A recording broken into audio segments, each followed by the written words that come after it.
Chapter 28.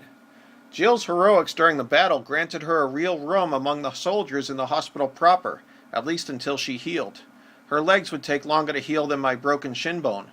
Felix said that she could be using a wheelchair to get around in a month. When I entered her room, she greeted me with a wide smile. She propped herself up with pillows, reading an old magazine. Sad-looking flowers from the gardens were arranged in a plastic pitcher of water by her bedside. She didn't mention Jim.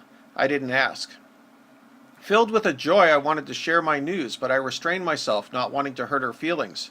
She knew Lopez had not been visiting her, not more than a few times. I showed her the brass ring, but I didn't say that Lopez gave it to me.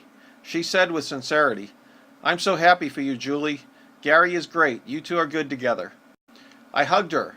She giggled. Then I told her what I'd said to him. I knew then that our friendship stood. We were the J&J team again. "When will you be ready to go?" I asked her. Go? Where? She released our hug with fear in her eyes as she pushed herself deeper into her pillow. On another mission. I don't want to go on any more missions. No, maybe one more? I'm tired. I'm scared. I don't like the fighting and the killing. I hate it. I did it. I don't know why. I just always hated it. This mission, you might want to be there for. Why? No fighting, no killing. What is it? She said in a curious but untrusting tone. I dropped a house key on her blanket. My house? I asked the patrols. I asked Lopez to ask the patrols to swing by and take care of things.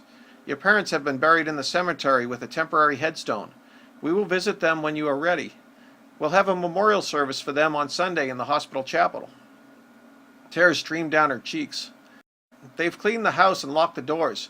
When you can walk again, we'll take you home. You can take whatever you want. The patrol said the place is untouched.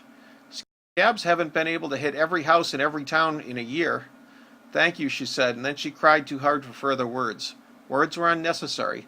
I held her close, and she hugged me back. I've been so mean to you, Jill said when her tears subsided. No. Yes, I have. You have been so nice to me, and I was rotten. Don't worry. Please forgive me. Of course, I said. She pushed me away and reached over to the nightstand beside her bed. She cried out in pain as she did so. Don't move. I'll get it. What do you need? No, she said. I'll get it. From a drawer, she retrieved my lost cell phone and handed it to me. I took the phone and looked at her in amazement. She found my phone. I pressed the button, but the battery was dead. You found my phone. No, please forgive me, she said, and I realized what she meant. She hadn't found my phone. She hadn't found my phone. I laughed until my eyes watered. It's not funny, she pleaded. Yes, it is, Jill. I forgive you. The end.